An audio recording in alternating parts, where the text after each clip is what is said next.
Takulwana nnyo mbuzebe ndabyeko zitebaddayo ewomusajja eyafuula soda sirapu. Ati muntu agengere King Saha omanyi mwamufuula munya wa wano simanyi kyava kuki nemmwe mwennyini mwatugamba wano titebakyamuyita na ku mikolo gy'abagole kubanga awunyirira abantu. First of all, King Saha oyinza okuba Katonda omutegedderwa byabufuzi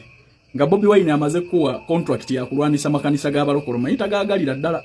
era ne mu ntambula ze tagalinnyamu agenda yammwe ne kyemusooka wano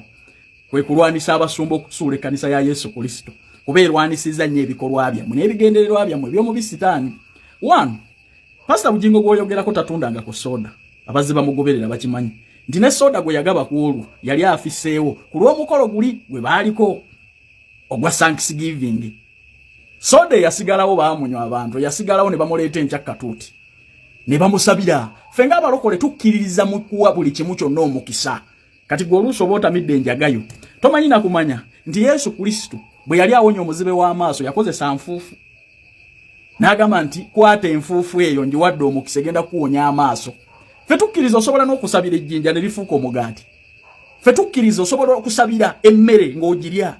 ye bino njogero n'abitegeera oba kati otamidde omanyi ovaako kasita omukazi yakuwasa n'akuteeka mu guyumba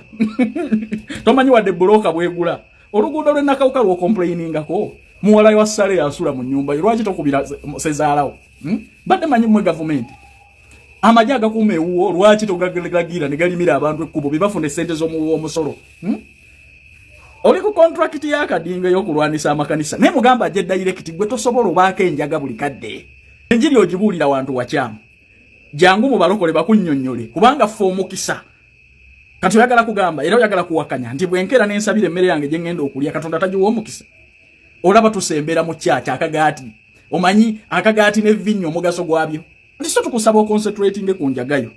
contract gye baakuwa ey'okulwanisa abalokole oyinza obutagisobola naye nsabo nnyonnyole mukama wo Kadingo yegire direct ffe twabike kubanga gwe tukutunuuliranga useless tolina achievement yonna mu nsi wawasibwa mukazi ogenza okutegeera n'ebya Katonda tobitegeera wali obaddeko mu kyaki kiggwe olina wadde ebbaluwa y'abatiisi mwotandika okwogera ku basumba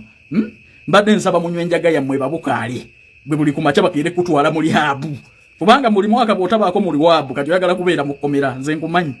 Kadinga yakuwa agenda lwaki yakuwa diri lwaki tajja direct ne twabika naye lwaki tajja direct okulwanisa kanisa g'abalokole n'atotegeera Kadinga mugambe Yesu tukirajje aleete bisi yagabyategeere